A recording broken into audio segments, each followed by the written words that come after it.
a little bit of housekeeping, just so that we can make sure that everyone can be heard when they're speaking.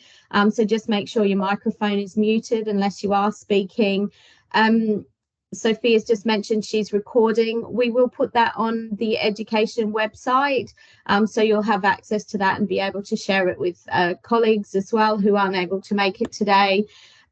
We're hoping for more discussion rather than kind of comments in the chat box, but if you want to use the chat box, you're more than welcome, and we will try and get to all of those throughout the session as well. And then if you can't access the chat box, or your microphone's not working and there's something burning that you want to get in touch with us, then please do just email us at the QA team and we'll come back to you. So in terms of what we're going to be talking about, we've got the next hour and a half, just really a summary of kind of purpose of annual self-reporting, and the timelines that we use. Annual self-reporting is a really kind of key mechanism for us, now that we've moved to indefinite approval, for gathering information and ensuring compliance with the standards. Someone's typing. Whoever's typing, could you please go on mute? Thank you. We're going to talk you through some of the key highlights and findings that we heard. And we're also, you should have received these in advance. We'd like your contributions and share some of what you're doing in the space around continuity of carer, engagement with women and families who use maternity services, and EDI, particularly around decolonising the curriculum and what you're doing in that space. And then your collaboration between yourselves and your practice learning partners. And we'll touch on plans for ASR in November this year. So hopefully that sounds like a fun packed hour and a half. Of ASR reporting timelines. So this ASR and the analysis that we are referring to covers the academic year from 2021 to August 2022. So just bearing in mind that this was still pretty much in COVID, maybe coming out of COVID.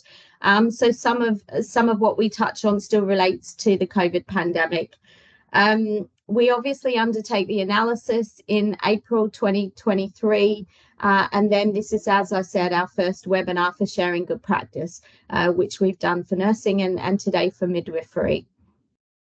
Our kind of planning for next year's ASR takes place from pretty much from now, really, as we pull together our kind of thematic questions and things. And as I said, we will be putting on a webinar in October to talk about that. So the purpose of annual self-reporting, as I said, it's a really key mechanism for us now that we have indefinite approval for quality assurance monitoring. It gives us a huge amount of information, and not just around kind of compliance and tick box, but around those themes and things that we've identified as an NMC through various mechanisms throughout the course of the year. So it gives us an opportunity to do a bit more of a deep dive and get a bit more information from you all around some of those key areas. It also helps us to pick up where people may not be, where there's a bit of confusion, I guess, around minor and major modification, although I think everyone's kind of got used to the requirements of when they need major modification, and obviously reaching out and having discussions where you're still a bit unsure is key, but we do check that in the ASR. We also want to know what are your risks, because we know there are risks, and it's not necessarily the risks or concerns that worry us, but the kind of appropriate controls and mitigations and how you're managing those concerns that are important, ensuring a good quality learning environment. It's also an opportunity for us to, again, have our 6-monthly check-in with programs which are on new program monitoring or enhanced scrutiny. So we try and reduce the burden of having those conversations outside of this. So that forms part of ASR for those programs and universities, AEIs as well. It also is a really great opportunity for us to identify good practice and innovation. And we perhaps, over the last few years particularly, have spent most of our time focusing on risks and concerns. So this is a really good opportunity to hear about some of the great stuff that you guys are doing out there in practice. And hopefully today is a really good opportunity to share some of that a bit more as well. And you will all know that this year we included NSS scores, which we've been talking about for a long time. So that was really helpful again for us to be able to kind of delve a bit deeper into what you're doing about those particularly red scores. So the key questions that we asked in annual self-reporting last year, our general compliance questions. We want to know where programs are not running or discontinued so we can make sure our records are up to date. Minor major modifications I've talked about. We're also really interested in your relationship with your practice learning partners, employer partners, and how they're involved in completing annual self-reporting. It is a huge piece of work for all of you to undertake, and we recognise that, but we also recognise that the importance of the relationship that you do have with your practice partners. And want to be assured that you are engaging with them in completing the ASR.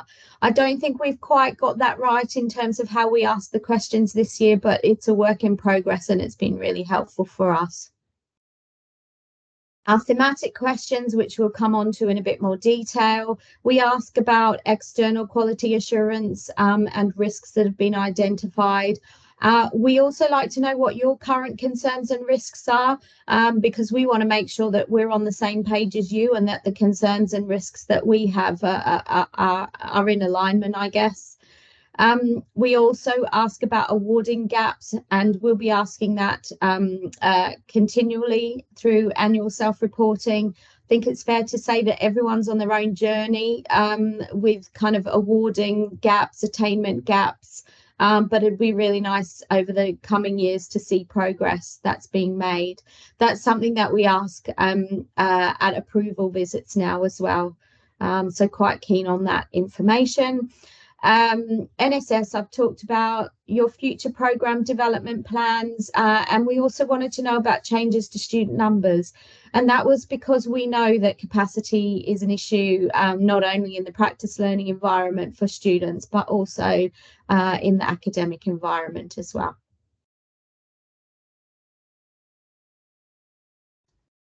So what we found, so this is kind of a table over the last, well, since 2016, 2017 annual self-reporting of first round completion by AEIs of the annual self-report. At the time where we undertook this ASR, there were 92 approved education institutions, the majority in England, 12 in Scotland, 6 in Wales, 2 in Northern Ireland.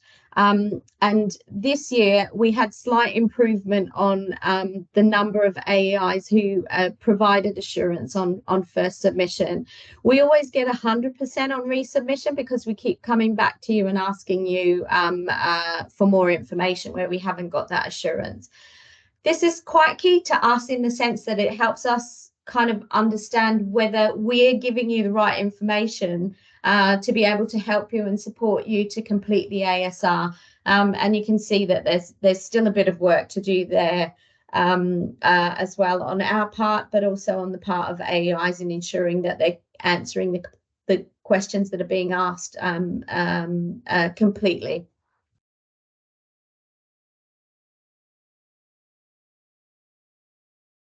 So just some kind of key updates on provision. About 50% have all their approved programs running. The reasons for not running some programs, particularly related to midwifery, were that shortened programs, some shortened programs were not running due to lack of employer funding, lack of placement capacity. Also, some apprenticeships were not running, again, for the same reason, employer funding and lack of kind of local requirements, I guess. And some of the other programs in terms of nursing and post-reg there, just for interest as well. So lack of demand around return to practice and prescribing, and placements is obviously a key issue, as is recruitment. And then 4 level 6 shortened midwifery programs discontinued, and that was because the demand was for level 7 master's programs. I'm going to stop talking here and hand over now to Sophia for the next couple of slides. Thanks, Sophia. Thank you, Paula. You could move the slide on for me. Sorry, yeah. Thank you. Okay, so actually asking about the risks and concerns that you hold within your own internal risk register as an AEI is a new question set for us, and it's been exceptionally interesting, particularly in terms of our own understanding of the sector and horizon scanning, and how we can then use our support and influence in a strategic way to support education across the sector. Has been really useful intelligence. So thank you so much to everybody for obviously providing that. Now, this is a summary slide for across the programs, but actually it really highlights and puts that evidence base behind one of the things that we know anecdotally is a key concern within the sector. So if you look really down the right-hand side, as you look at it of this pie chart, placement capacity, placement quality, practice experience, and then if you integrate concerns about the SSSA as well, and that impact of practice supervisors and assessors on the learning experience of students, that is a huge percentage of the concerns actually relating to practice quality. So actually having the evidence base behind that is really impactful for us at the NMC. It also confirms through this data collection and obviously being able to analyse the responses that have been provided, you know, the real innovation and commitment and drive from the academic sector to making the changes and to supporting practice to enhance and improve quality. So some really lovely things around collaboration coming out of the analysis there. But perhaps starting to be more surprising is, again, confirmation of what we're starting to hear more anecdotally is coming round the left-hand side into the academic resources and the ability to manage the courses with the complexity that they present. And having reviewed some of those answers, that is starting to look at physical resource for academic teams for supporting changes in the ways that students are taught and assessed. But actually being able to recruit an experienced academic workforce is incredibly challenging, specifically within some of the professional areas, so perhaps the smaller fields of nursing, but also seeing that in midwifery responses as well, that actually recruiting an experienced academic workforce as well as an experienced clinical staff workforce is an increasing challenge for our AEIs. You could move me on, Paula. Thank you. So again, we've looked a lot more closely at student numbers this time round, and actually, you know, the overall student numbers, and we've looked at them in terms of satellite site delivery as well, so that we actually have an appreciation of where AEIs have campuses which are perhaps growing in size or looking to grow over the coming 2 years. And within midwifery, numbers are looking to increase greater than, as you can see on this slide, greater than in the other profession areas. So that's particularly interesting with the challenges that we've looked at in terms of, you know, staffing resources, etc., and placement capacity. A high number of programmes are going to remain roughly the same in terms of their student numbers, and interestingly, a small number, 6 programmes, they're expecting to decrease student numbers over the next 2 academic cycles, which we will be keen, obviously, to understand and support the reasons why, particularly if they are related to those key risks which have been identified by the AEIs. Thanks, Paula. I'm now going to hand over to Jackie. Thanks, Sophia. So in this report, we asked several questions which form our themes. We were particularly interested in people who use the services and their carers in any engagement in programmes. We also wanted to hear about how our AEIs were responding to the changing needs of students, their structures and processes for equality, diversity and inclusion. For nursing, you can see that there were those 2 additional themes of simulated practice learning, and we asked questions about nursing fields. And then for midwifery specifically, we wanted to hear from you about continuity of carer. Next slide, please.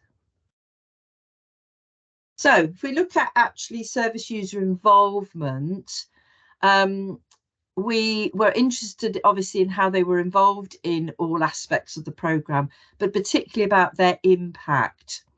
And we did get some assurance that there was some reasonable involvement in learning and teaching activities. And of course, the impact of that meant that there was authenticity within the programme, as well as considering compassionate leadership, partnership working, and it encouraged students to be more reflective.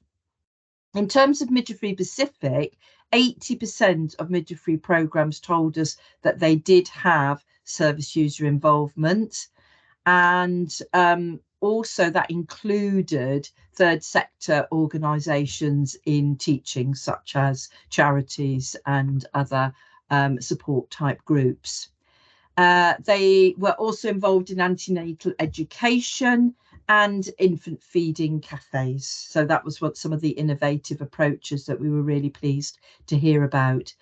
And there is what I would say is a growing area of good practice where service users are involved in theoretical assessment, the fitness to practice panels and recruitment of academic staff. Next slide, please. So just this is a comparative slide. So you can see that midwifery is doing well in terms of service user and carers involvement within midwifery programmes. Next slide, please. So going now to the theme about responding to students' changing needs. Remembering this was the most significant period that we were just transitioning out of the COVID pandemic, and that enabled, particularly in nursing, but also in midwifery as well, improvement in placement access. If you remember, the most concerning areas in the pandemic were the community for student midwives. However, we were still hearing about the work pressure and how this adjustment of student study and assessment schedules were needed. And of course, this is the time where cost of living was also becoming a growing problem, there needed to be thinking more about students having closer to home placements to And we know as that students obviously do get reimbursed, but there is still a problem about the delay in those payments. So having closer to home placements means they're not spending up front. We heard that there's a need to improve student identity, this idea of belonging, and there was some comments around perhaps the online learning impact for this. We also heard about the increase in student voice, and face-to-face teaching was returning. And a lot of extracurricular activities, which is interesting in professional programs, were also described. But placement capacity remains an issue. And of course, this also impacts around the maternity quality concerns and reflecting what is actually going on in the service. And there is no doubt there is still increasing challenges of recruitment and retention of academic staff. Next slide, please. In terms of equality and diversity inclusion, we heard a lot more about differential attainments, awarding gaps, and action plans to address this. And there was no doubt that AEIs really were at different stages in reporting and understanding this theme. 67% of AEIs in England do report attainment and awarding gaps, and they're having to be monitored. But interestingly, there is smaller attainment gaps reported in the midwifery programmes. And this was actually less well reported in our Celtic colleagues from Scotland, Wales, and Northern Ireland. But most are monitoring an ethnicity and there is emerging data and picture that we do really need to continue to monitor through the ASR and any forward approvals and major modifications. How the curriculum is being developed, supporting wider access to the higher education institution, the academic and pastoral support that's needed to address this, as well as the service user involvement and awareness of EDI aspects in general. Next slide, please. So continuity of care was a specific theme, and the reason for actually choosing this as a theme is obviously the move into the new programme standards and proficiencies had requested specifically around continuity of care. And of course, as you know, we've got a whole domain on this. Having said that, of course, we know that students have had case loading opportunities since the previous standards. So all AEIs are meeting this standard. But what is interesting is the majority is still meeting this through case loading rather than placement in continuity of care teams. And of course, that the impact of the recommendations from Ockenden has affected this, as well as the safe staffing levels, which have been needed to access and continue with these teams. So at this stage, there is variance in the stage of curriculum of the continuity of care being enabled. And I'll probably come back to this, Paula, when we have the discussion, because I think there is some interesting work that we could work with the LMEs around this. Next slide, please. So I think when we are discussing this, we're really keen to hear about these innovative things that you're doing to ensure midwifery students are able to meet this standard.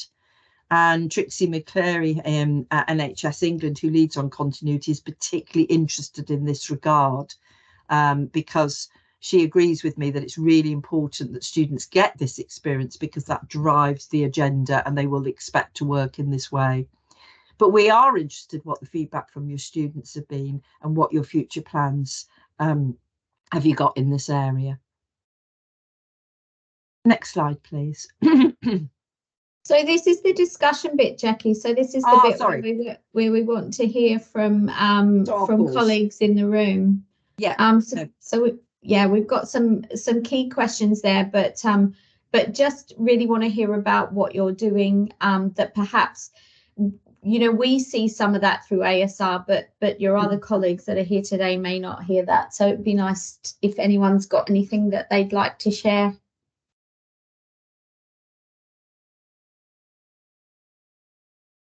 I don't believe nobody has. Suzanne, Jackie, I'll hand back to you. Hi, Suzanne. Hi, hi and hello everybody. I know I haven't seen a lot of people for a while. I just wanted to reflect on the comment that you just made there about student experience driving the agenda for change in the NHS, and I think that's quite a challenging statement, I think, for everybody. I don't know if anybody else would agree with me, but I am concerned that where continuity of care is well evidenced and it provides really good outcomes, and we all want to see it embedded, but having it sort of in the standards in advance of it being fully implemented creates challenge, and it creates an interesting situation for students, because they go out on placement and they hear lots of very negative, very negative feedback about continuity of care. Again, I don't know if other people would agree with that or not, you know, that it's too time consuming, it's too stressful, we don't want to do it. And yeah, I just wanted to share that, really. And I don't know what others think about that. Suzanne, it's a good challenge, and I'm really glad you've challenged me on that. And I think my personal experience has been that students really love working in this way, particularly around the caseloading model. And I think there are students who are no doubt getting this experience in continuity of care, but it is patchy, but depending on what's happening with service delivery. But when they are working in this way, this is how they want to work when they join our register. And of course, you're right to say that our standards, you know, are absolutely supporting this because of the evidence, particularly about the outcomes for women. So, you know, we've continued to relook at that, and we continue to be supportive of those remaining. But I think where there are some innovative approaches, and Oxford Brookes is one of them. And I drew that attention to Trixie McCleary, who leading the continuity, as you know, and she is really interested in it.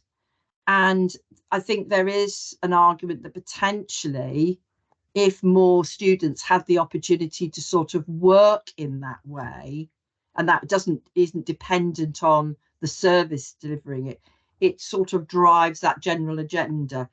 Not necessarily by the students, of course, Suzanne, so forgive me if I didn't quite explain that. But I think it's because I think there is no doubt that it is still the NHS's agenda, because, you know, based on the fact when there are more staff to deliver in that way. So I hope that maybe explains that a little bit better, Suzanne. Yeah, and it's not to say that I don't think we should be on that journey. I think that the exact challenge was how much the education of students can drive change. I think that was my main challenge, and I agree, the students who are able to do it really enjoy it and really value it, and it's a great thing to do. But it's just that, you know, that particular that it can drive challenge. Anyway, I'll be quiet because I can see other people have got their hands. Yemi just has mentioned that the continuity of care is well evaluated at the University of Greenwich. Most of our future midwives enjoy the experience, and Denise agrees with it. Let me see who is It was next. Keely, you were next, I think. Okay. Yeah, that's brilliant. Thank you very much. My name's Keely Shires, and I work at Staffordshire University. But in my previous life, I was part of the continuity team at my local trust. A very successful continuity team that is still currently in place and still working really well. I agree what you're saying about it being sort of patchy. We did go from 3 continuity teams, and we have just got the because we're cross-site, so the 2 at our main site closed and the 1 is still going. What I've done is been able to offer, because obviously our students can go on that continuity team, and it evaluates really, really well. The staff are really happy who work on it. They've got a great model that works really well for them. And I've been able to open that up to the other students within the university and say, even if you're not based there, I've spoken to the lead for the continuity over at the trust and say, is there any scope if you've got, availability for other students to come?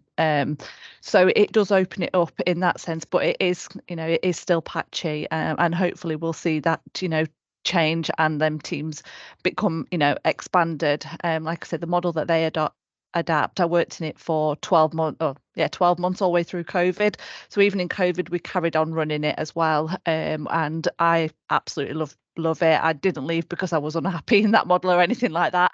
I just knew this was the area that I wanted to take my career. So hopefully going forward, we'll see more of them pop up. Thanks, that's really helpful. And I think what's really I find fascinating is how it does work well in some areas, but not in others. Yeah, it is quite intriguing. Very intriguing. Yeah, I don't know, and I don't know what the answer is. Some models work really well. We used to have, a set night shift a week that we worked, so we were still included in the numbers in that one. So we'd work in the unit. So we didn't impact on numbers midwives wise that much. So I think that's how we've managed to keep it going. It's the same staff who were with it right from the start as well. So I've been here a year now, so they're in their second, probably third year now, and it's still the same staff. So that just shows it's running really well and it's working really well. And, the staff in there speak really highly of it as well. Thank you. That's really helpful. I think Rachel Best is next.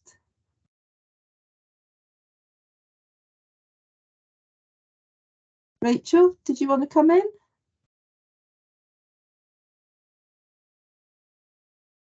I think she's frozen. Okay, Jackie. should we go to Lucy? Lucy Hope.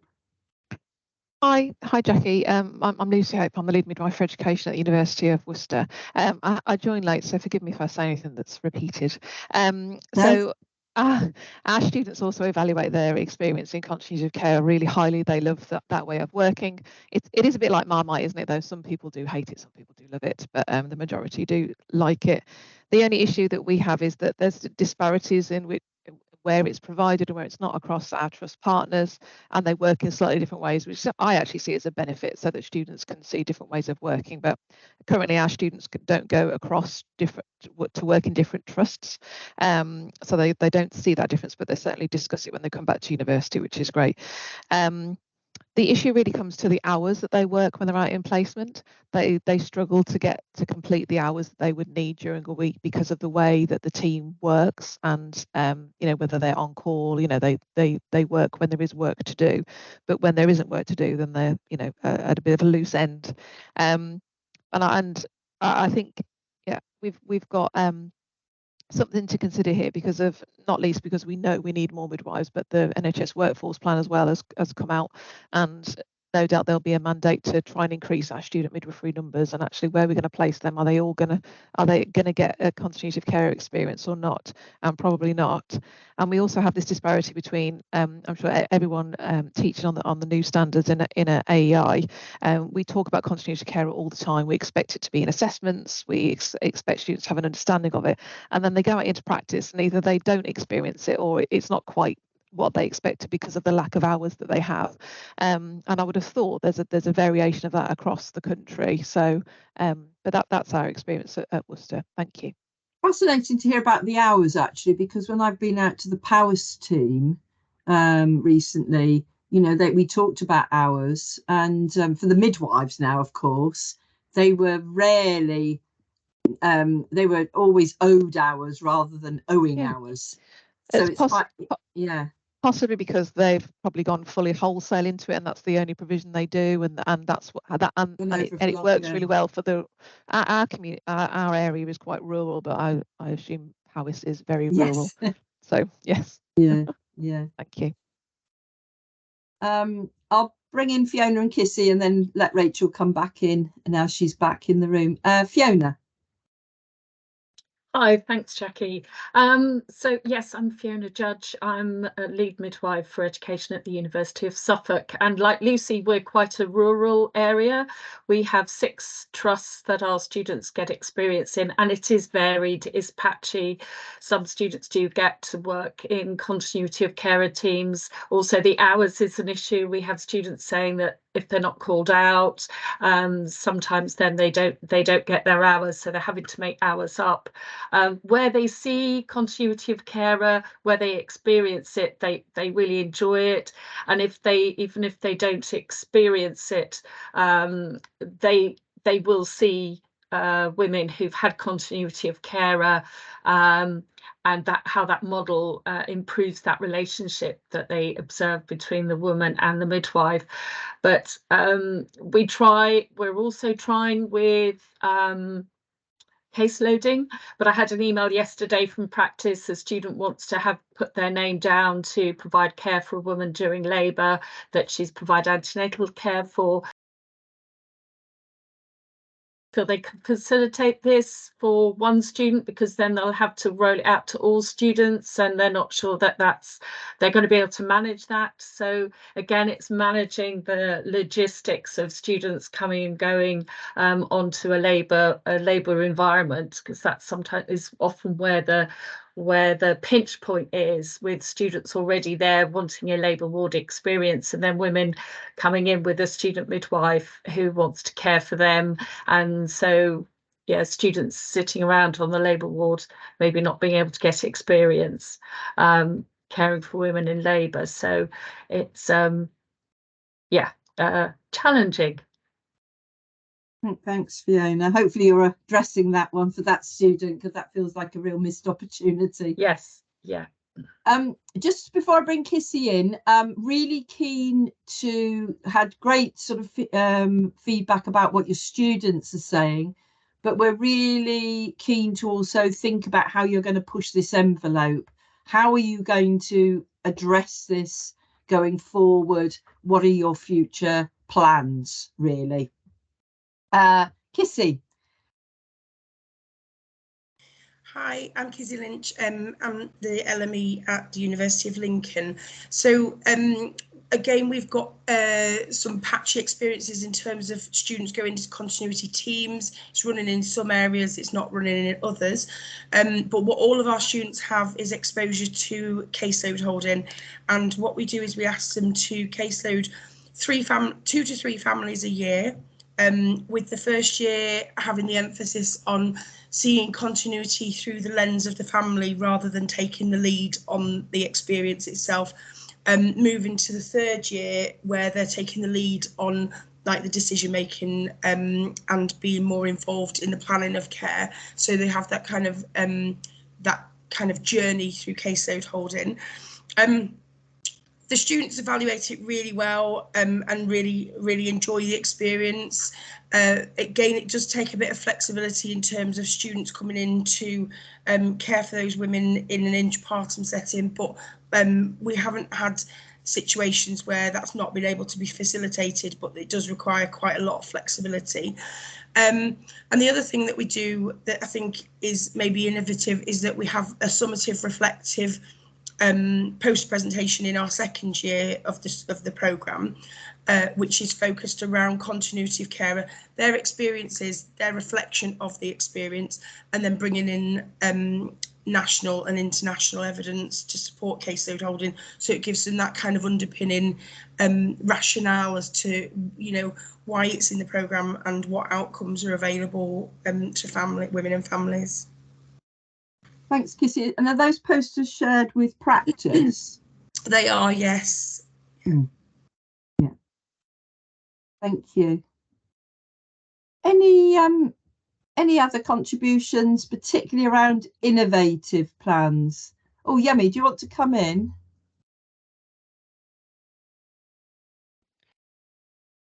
Thank you. Sorry, let me just book my, thank you. Yeah, great. Yeah, our plans at Greenwich is just to continue the continuity from year 2. Before COVID, because I used to lead on it together with Debbie, I lead midwife for education, but she's not available today.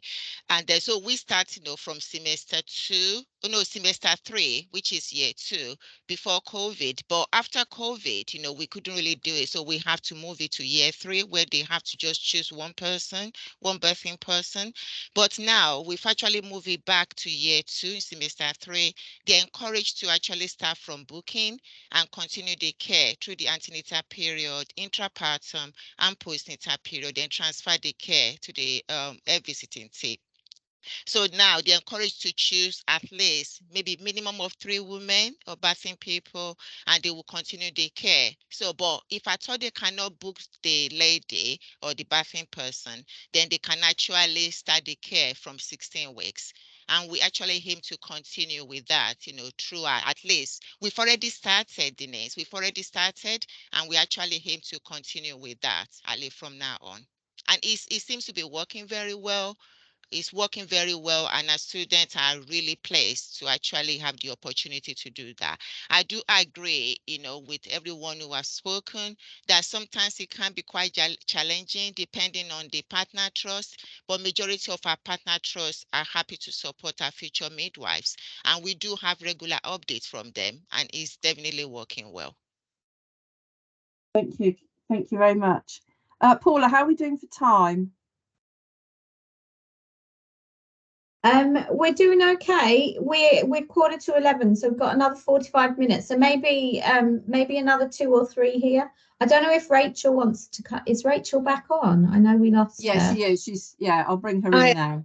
Rejoin on my phone. Sorry, my internet's terrible. I'm Rachel Best. I'm the LME at Sheffield Hallam University, and we're, like most people, are having to facilitate continuity of care through case loading, which works well for the students who are prepared to put the effort in with it.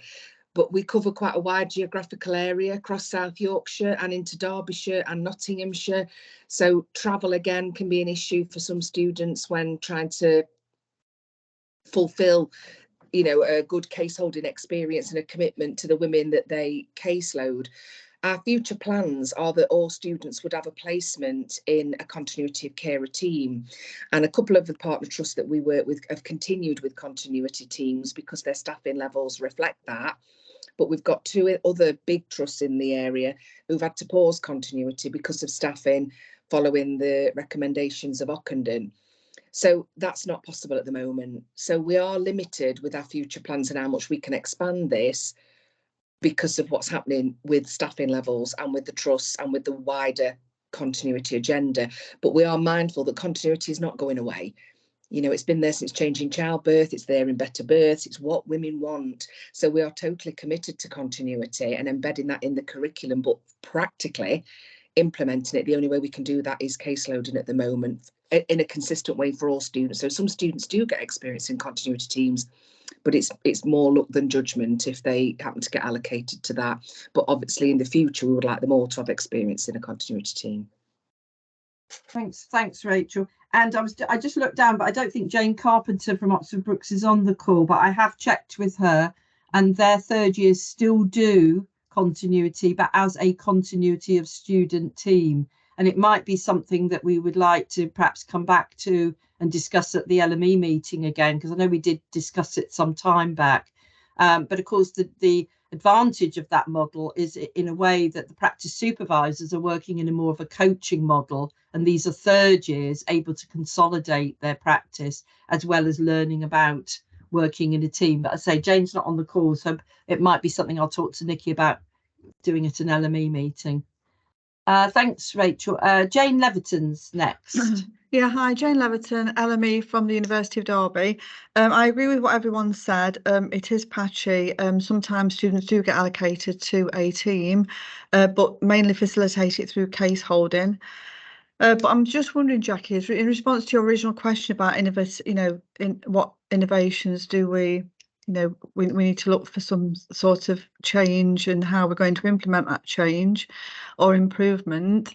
Is there going to be some way of getting some formal feedback from the students and what they think and we, you know, sort of discuss it.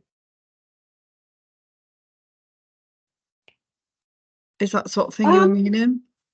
Well, I think that would be a very interesting thing to do, because they may help, you know. And I think when we were talking about, I think it was Suffolk, they were talking about where a student wanted to do it, but they were having trust almost challenging it. I think to get, yes, that feedback from your students could be a really good way forward. That, you know, as the LME group can perhaps discuss more, and, you know, because they may have some real solutions to some of this.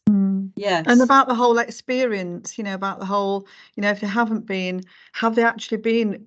We probably assume that they are achieving continuity of care through case holding. We assume that it's, you know, that's what we think they're doing, but actually what can we do to improve that? And what suggestions, other suggestions may they have? And what is their real life, you know, real time experience there?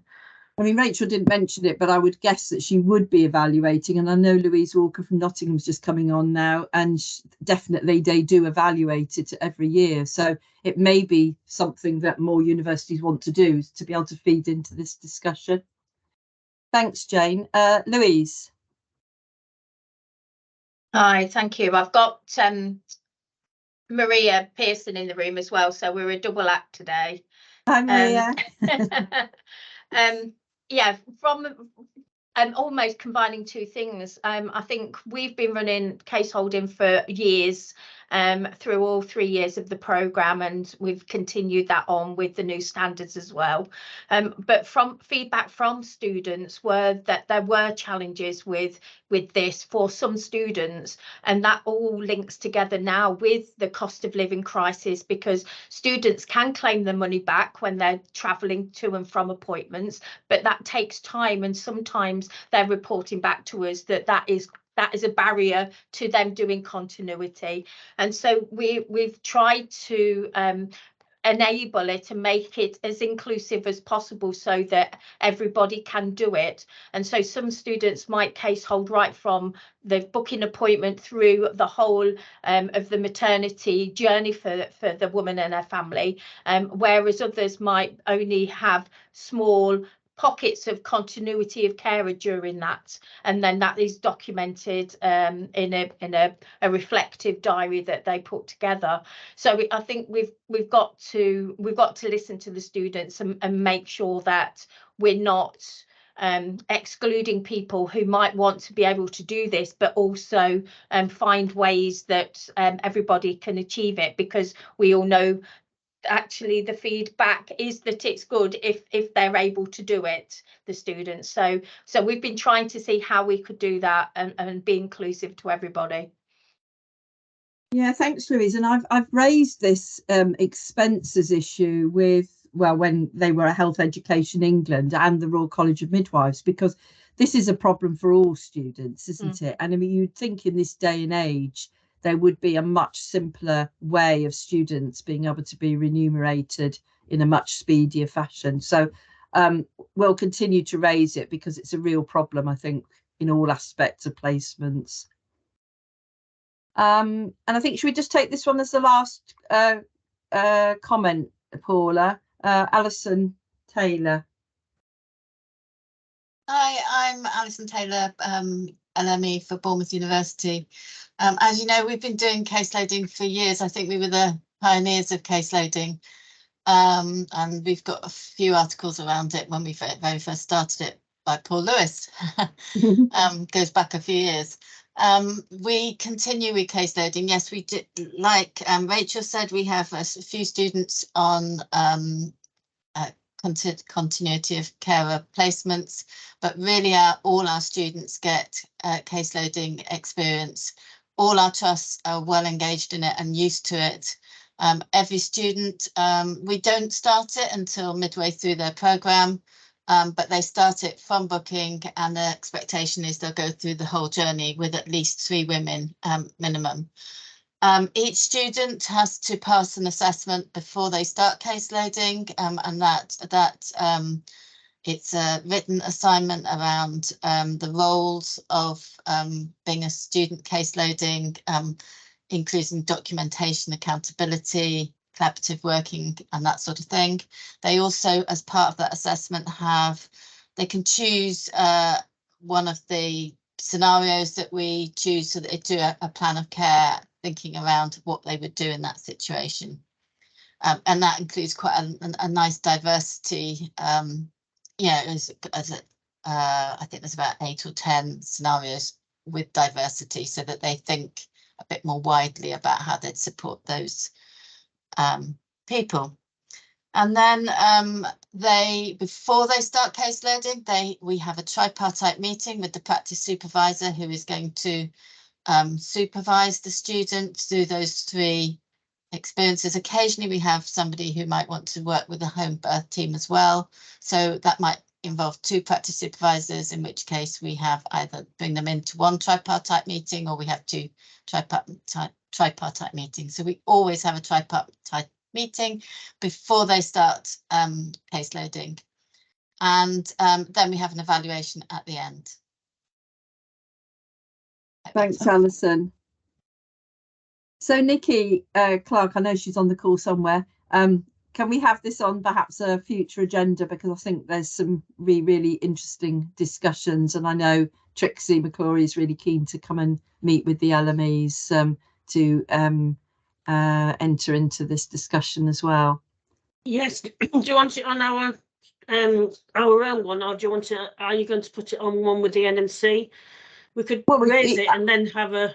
Yeah, I think she's keen to come sooner rather than later, because I know she's going off to Oxford to see how those students work. So I think it would be useful to have it sooner rather than later. Well, our next meeting's October sometime. The doodle poll's out, so brilliant. I'll close it soon.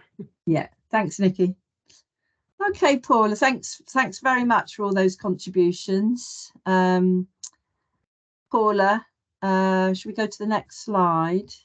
Yeah, you should be able to see the next slide there, which is about engagement of women and families, and your experience of being able to engage with women and families, and particularly what you're doing kind of post-COVID, because I think COVID really kind of impacted on that. So we heard lots of things in the ASR.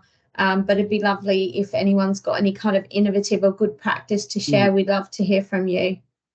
So we're really keen to hear about sort of how perhaps you're doing things differently now, how you've gone back to pre-pandemic levels of engagement or going beyond, so that we can get some sort of sharing really of good practice.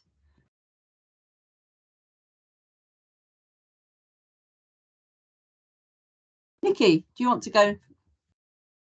Just one good thing, and I mean, we're part of the MVP, which is really helpful. Well, NVP now, which is really helpful. But what's starting up again at Hull Trust is the carousel sessions that we have, where women and university and obviously all the services attend a carousel session that is well advertised. This hasn't happened since COVID, so we're really excited, because it's such a good opportunity. And there's anything that we're looking to change in the programme, or we're wanting some involvement in, all the women are there, and they're so very happy to advise and tell us what they think. So I'm very chuffed. Why is it called carousel? Can you I think it's because, to be honest, I mean, I'm making this up because I actually don't know. I've never really asked that question. It's just always been called the carousel. But I think it's because there are so many different tables and people and groups. I will find out though, Jackie. I shall make it my mission. So basically women and families come in and they're on different tables and they're giving feedback. Yeah, there's all the different services. So, you know, to stop smoking, breastfeeding. We have, I'm trying to remember because it's such a long time since it's been running. But I know we're all excited. We go as a university staff. They have midwives there. They have all the different services. The perinatal mental health team are there. So we have the House of Light. We have Chasing Rainbows, which featured on the One Show not so long ago, which was fabulous. And it's just something for people to make aware. We try so hard to sort of advertise what is there, but there's so many leaflets that people get blown away by so many leaflets. So people actually know that these people are out there, and word of mouth is very strong as well. So we're just... And students attend, do they? Yeah, they do. Oh, I mean, it's just been a really good spot for us when we was doing our curriculum development, where we could just ask direct questions. But the trust hosts it. There was a question. The trust hosts it, yes. Yeah. Thank you. Rachel Best. Thanks, Jackie. I think one of the big challenges with using PUSCs, people who use service and carers, really don't like PUSC as an acronym, but anyway, is getting them to stay consistently within a commitment, because women have their babies, they're very engaged, very interested, and then childbirth becomes a distant memory and they're not so engaged anymore. So the next time you come to them, they're busy, they've got young ones, and so it's not always easy to keep service users. So in nursing, it's much easier. You've got a diabetic service user, they're always diabetic, so they keep coming back. But with women maternity service users, it's quite transient. So we continue to use service users in recruitment, and we're doing lots of curriculum redevelopment at the minute at Hallam, and they're involved in that as well. And it's difficult to recruit and sustain those same people involved in it, as I say. So one of the things I've recently made contact with is, and Lucy's put in the chat as well, they also have young children to care for. So we encourage them to bring the babies and the children. So it's often bedlam in the room, but we welcome that as midwives. So what I've started to do now is to reach out to, as Nikki just said, the Maternity and Neonatal Voices Partnership, and made contact with the Sheffield MMVP chair to hopefully get some more sustained input. And I do wonder if that's a useful route for us as universities in getting sustained service user involvement, because of the transient nature of our service users. Yeah. Thanks, Rachel. Louise. Hi, just too many buttons to click. Just a one on the maternity voices. We've got a local group here who did approach us and wanted a midwifery academic to sit on their board, and so we supported that, and that's actually really helped with our interaction with the with their listening to their voices, and it's enabled us to have them be involved in our curriculum reviews and developments. So going forward, we're trying to explore more of that, and whether they want any input from a midwifery educator's point of view, because they came to us and said, can this happen? And it's like, yeah, that's actually a really good way of being able to interact with users of service, and they've are helping us, we're helping them. Thanks, Louise. Anyone else want to share anything that they're doing in this area?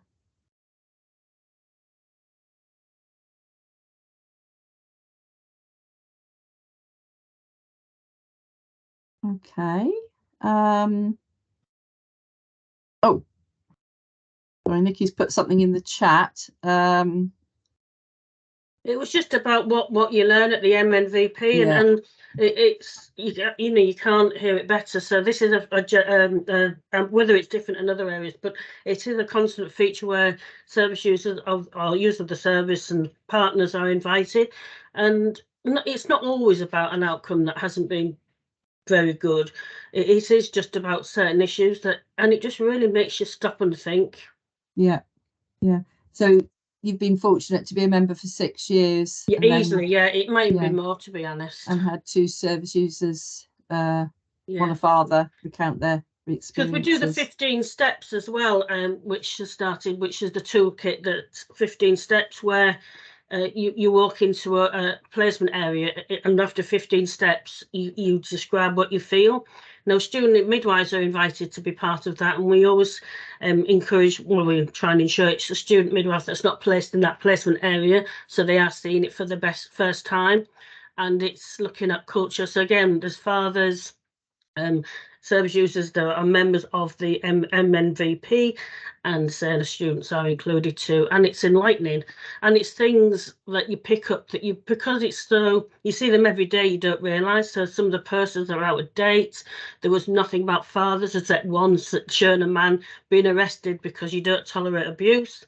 And so it's the non-verbals that come from an insight like that, and so instantly exchanging it, realizing that none of the posters were in a different language, none of the posters directed to certain services. It was, I say, it's so insightful, and it's really, really good to sort of capture a feel of a placement area. And of course, the trusts are involved. They get the feedback, they get the report, and then there's actions from it. We'll be all doing the 15 steps now, Nikki. Thank you.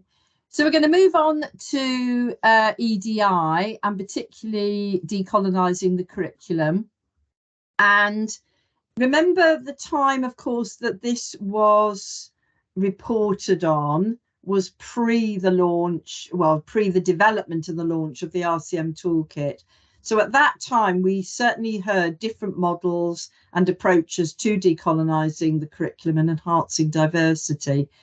So we've supported, been on the steering group to develop the RCM toolkit, and we continue to be in there as it's now being driven towards adoption.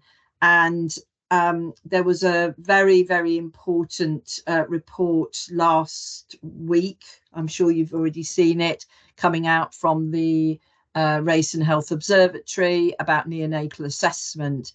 So I think with those two key documents, we're absolutely committed that we're going to be asking you very specific questions again around this in the next ASR, but would be very interested just to get a bit of a snapshot to see what you're doing at this in this space and what you'd like to share.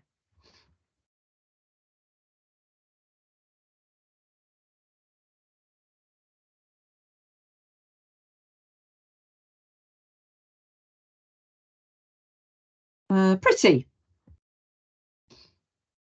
Hi everyone. Just before I sort of go on to this, I had my hand up just at the end for the service user, and it was sorry. No, it's fine. It's absolutely fine. Don't worry. It was really just to taking on board what everyone said about it. It is challenging to maintain service users that use sort of maternity services. So what we have done as sort of what I've tried to do in some of the, not all the time, but just sort of infrequent use, is to get service users that not necessarily are in maternity, but obviously they're still experiencing NHS and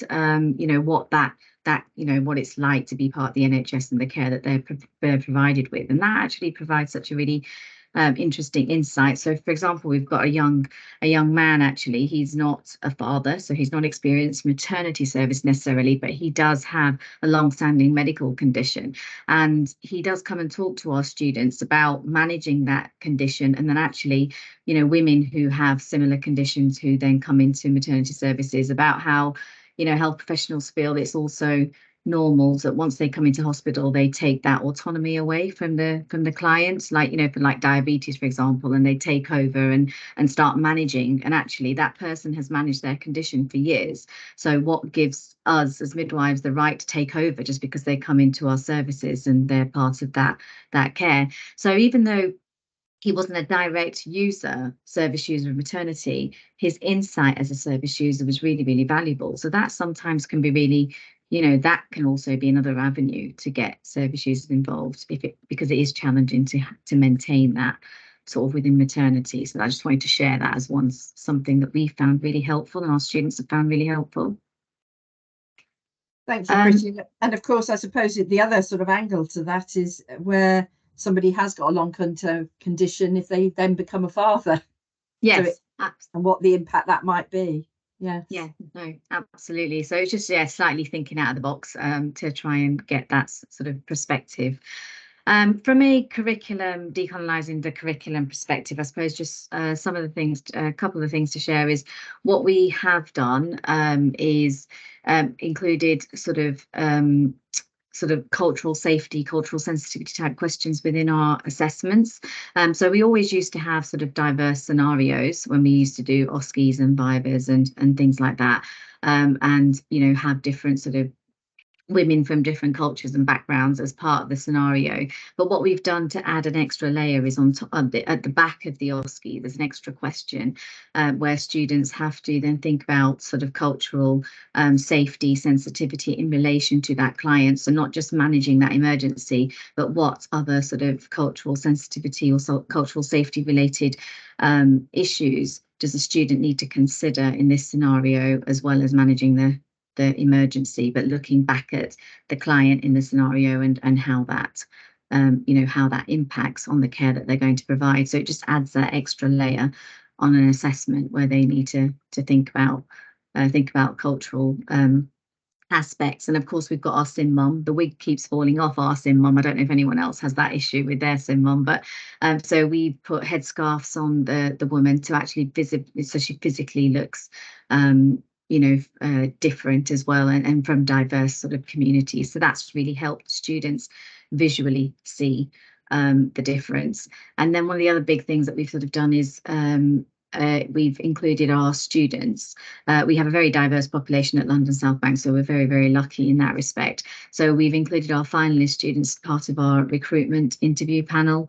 So when we're recruiting our sort of future students, that are current students are part of the panel, and the students can see the diversity of students that we have, and feel like that they can see themselves in that sort of community. Thanks, Pretty. Some really, I don't want to use the word simple, but you know what I mean. Some ideas that can be implemented in a fairly straightforward way, I would say. I know Rachel's had a couple of goes on the sharing. Is there anybody else who'd like to share before I ask Rachel again?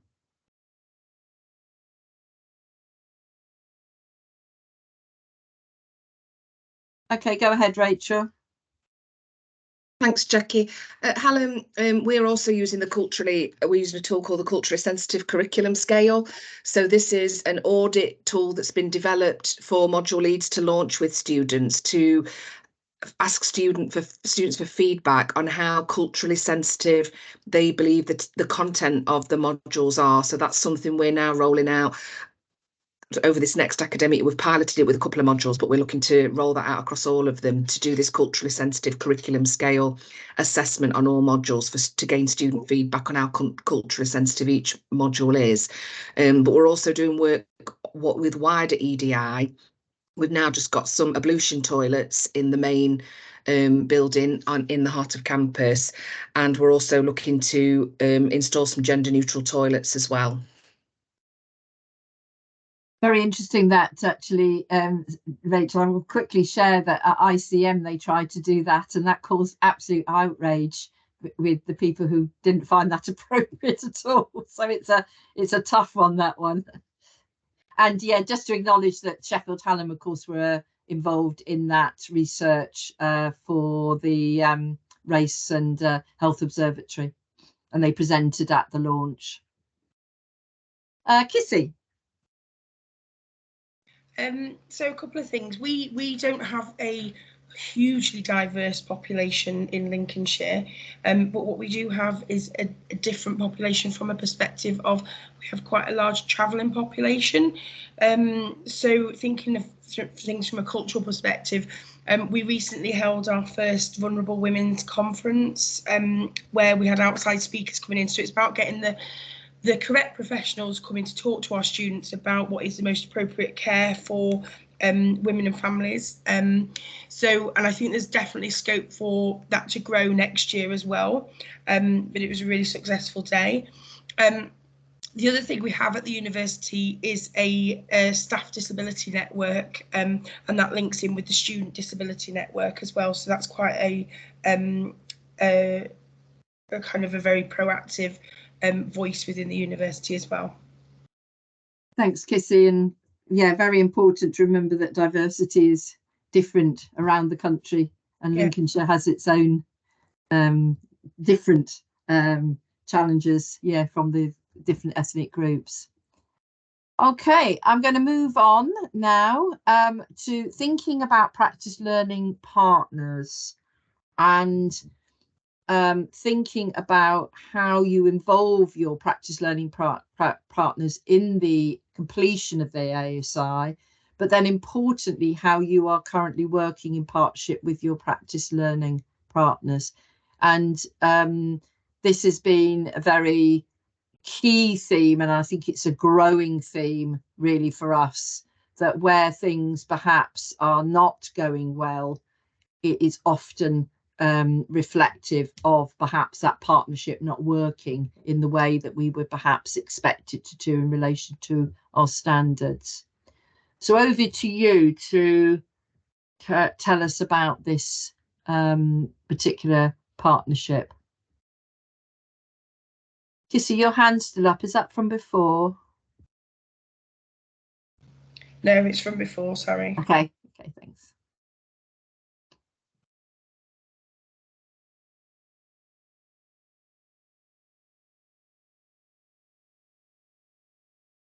Alison. Oh, we have a range of ways of working with our practice learning partners, and one is that I meet as LME with all the directors of service, and that's 2 to 3 times a year. So looking at strategic things.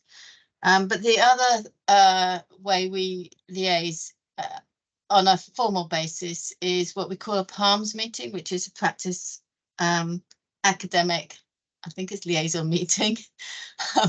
We all use these acronyms, don't we? And basically we have practice supervisors, practice assessors, students, and link lecturers all meeting together. And it's in all trusts now, and we do it once a semester. And it's an open forum really to discuss issues, discuss good news stories, and we found actually that at most trusts this is better attended if we do it on a Teams meeting. We were doing some face-to-face, but then people don't seem to be able to be free to be able to travel, to be able to get to a certain room, and as a Teams meeting it seems to work better. So if we have a Teams meeting, we have really good representation from students. Usually, yesterday we didn't, but usually we do. Yeah, we have really good, healthy discussions. Thank you, Alison. Anything else to share? Because we're very conscious, obviously, during COVID, things had to be slightly different, but we would expect things to be back. Rachel? Sorry, I've always got something to say, Anta. We at Hallam, I've been really impressed. I've only been there a year, but really impressed with the LMNS and the way they've engaged with us as a university. So as LME, I meet really regularly with the LMNS, and they hold meetings with all the heads and directors of midwifery within the region, and that's been a really useful forum for engagement with practice learning partners and getting messages across. And one of the projects we recently worked on was recruitment for our third years. So the LMNS organised that and did a centralised process of recruitment. They'd done it last year and it didn't work well because students just allocated to where trusts had the greatest need, and so it didn't evaluate. They didn't all get jobs where they wanted. But this year I worked in partnership with the LMNS, and they sent out survey to all of the third year students to see what would be their trust of preference. They were able to submit one application form to the whole LMNS. That's obviously if they wanted to work in South Yorkshire. And we held a big induction and recruitment event at Hallam, and all of the trust partners came. They brought newly qualified and preceptorship midwives. They brought NHSP staff so they could sign up to the bank while they were waiting for the PIN and things like that. So it was a really positive day, and all of the students got jobs in the trusts where they want to work, for those who want to be in South Yorkshire. So that was a really excellent initiative, really positively evaluated by the students. They didn't need to have an interview, and I think this is coming more and more now in recruitment for newly qualified nurses and midwives, that if they've been on placement and they do a good application, they don't actually need an interview. And the students at the time this was happening had got a big dissertation project doing, so they were very stressed with that and really appreciated not having to have the interview. So that's just one example of how that partnership working with practice learning partners has been really beneficial for students and helped ease that stressful process of recruitment. But also, as part of that day that we held at the university, they talked about preceptorship packages, inductions. They got to meet other students who were newly qualified from other universities and like develop WhatsApp groups. So it helped to take some of the stress out of the what's going to happen when I qualify, what support will be available, how will I be looked after. So for me, it's really reinforced the value of those partnerships with the LMNS and the local, and then galvanising the trust partners, bringing us all together in that interface with education and practice to develop meaningful initiatives that really have an impact on students and their experience. So it's interesting, isn't it, Rachel, that that is an example where an LMNS is really beginning to get into their role and how that can be beneficial. Nikki. Jackie. Oh, sorry, I was going to say we've got 10 minutes left. So okay. Can Nikki, I just bring Nikki in, then that'll be the last. Yeah, Nikki. It's really in support of Rachel to say that, yeah, I've been part of the LMNS for many years also, and well, when it started, and obviously it's now it was the LMS, now it's the LMNS, which is great. And I'm invited, but you Rachel, but invited to both meetings. There's a coordinated activity call, which is every fortnight. It used to be every week, but we've made it every fortnight now, and the enablers workshop, which is every month. So they each have different purposes, but both I and Helen attend ours for Yorkshire and the North, Humber and the North York, Humber and East Yorkshire. Gosh, I can't. Every meeting has different parameters. But anyway, so I don't know if Helen Bedford's here, but so Helen from York is also invited because they're part of our LMNS. So again, it's really good because it shows collaboration with the universities as well, which is good. And also, I think if you bang a drum long enough, I think you get heard eventually. And PLPs, I'm finding, are becoming more open now.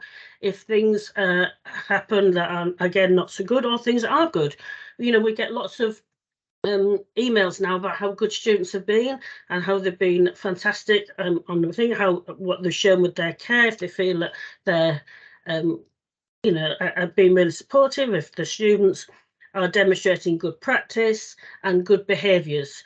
We also get it the other way around, but it is, I do feel that I'm getting contacted a lot more than what I used to, off their own back. I mean, obviously we have pre-arranged meetings that have gone on for some time, but it's just very nice to know that we're not an afterthought, I don't believe anymore. I do believe that we are included. Thank you, Nikki. Okay, so back to Sophia.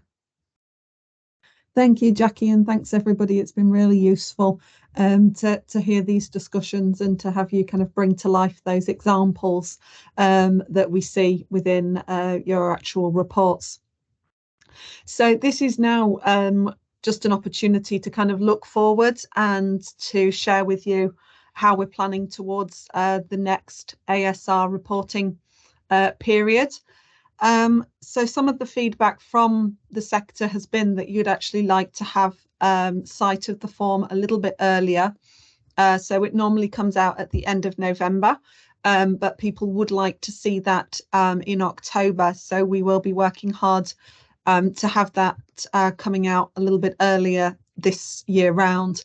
And that is particularly because we're encouraging and requiring, stronger than encouraging, people to collaborate with their practice learning partners in the formation of the ASR. So giving people a longer period of time to do that, with it still coming in mid-January, will be hopefully warmly received.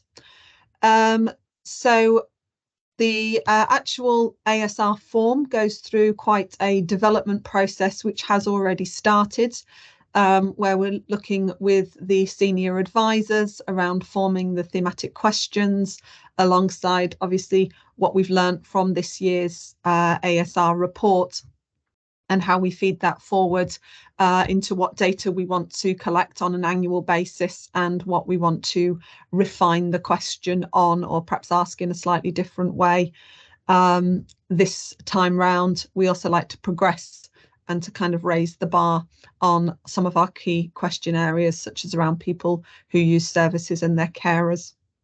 And you will have noticed that over the last few years. So we are planning, as always, to do the 2 webinars. They won't be, dramatically different webinars to prepare people. It's just giving opportunities for people to attend. And we've put the dates and times on there for you, so hopefully you can put a hold in your diary for those. And we would encourage people beyond the LME and the official correspondent to attend if they're able to do so, or to review the video, because we recognise that it will perhaps be at programme leader level that people are contributing a lot of the content to this, because we will be asking specific programme level questions again this year. From those, we will also have our rolling frequently asked questions, which will of course come out to the LMEs and OCs to support the development of that. And we really encourage people to engage with that document, because many of the questions that are emailed through to the team are in there and are covered within the webinars. But we will give you that steer as to what we're looking for within the thematic questions, because particularly some of the AEIs who didn't provide assurance at first submission, that was because of a misinterpretation of the question being asked. So we've had to kind of go back and get that rephrased or to clarify that for them. But just to provide assurance, where AEIs have looked like they're struggling year on year with the submission of their ASR, I will be kind of contacting them and asking if you want a one-to-one meeting just to go through that, to try and support you to move that forward this year. Can I ask for the final slide, please, Paula? So this is very much, so the webinars are usually an hour for those. Thank you for that question, Alison. This is really, our kind of question to yourselves as within the sector. Is there anything else that we can do to support you with the ASR? And what are you looking for in terms of this sharing best practice and kind of follow-up section? We'd like to know from you if this has been helpful, if it's been the sort of thing you were expecting today, and if not, please give us some feedback so that we can shape it. We certainly don't want to take up people's time just for the sake of it, so please help us to make it as useful as possible to you. And as we always say, we are an exemplar ASR that is, the gold standard, because it's so situationally specific to every AEI and every programme within that. But, if there are general things that we can be doing, we want to hear about it. So please do pass on your feedback. And then just finally, thank you very much. And thank you to colleagues for their time in hosting today. Sophia, one question about the future webinars. How long will they last? They're usually about an hour, aren't they? Hour and a half. Yes. Tops. Yes, because they are usually more sort of information giving rather than engagement, the preparation ones. So, but I've certainly enjoyed this forum today, and so that will be something we look to put on in the future as well. Paula, anything for you? Yeah, there was a question there from Alison. Are the 2 webinars the same? Yeah, if you're asking, are they the same webinar played twice? Yes, they are. Different from today, but yeah, they're the same one played twice, just to give people an opportunity. And if we do send out ASR slightly earlier, we may adjust the dates. I don't think we will, because we've had them in the diary for some time, but so hopefully those dates will go ahead. Thanks so much, everyone. Oh, just one very important question from Pretty about the role of the practice partners in the completion of the ASR. So what's our expectations? Do we expect PLPs to be part of the completion of the ASR, or just mentioning the joint meetings we have with our PLPs? then we're actually looking for engagement of practice learning partners. It doesn't have to be all of your practice learning partners. We recognise people are working with really diverse and high numbers of stakeholders. However, actually having that external scrutiny and collaboration is absolutely fundamental across the standards framework, and we are looking for that to be reflected in the reporting as well. And thanks for all the people seem to have genuinely enjoyed the format. So thank you for that positive feedback. We've enjoyed doing it too.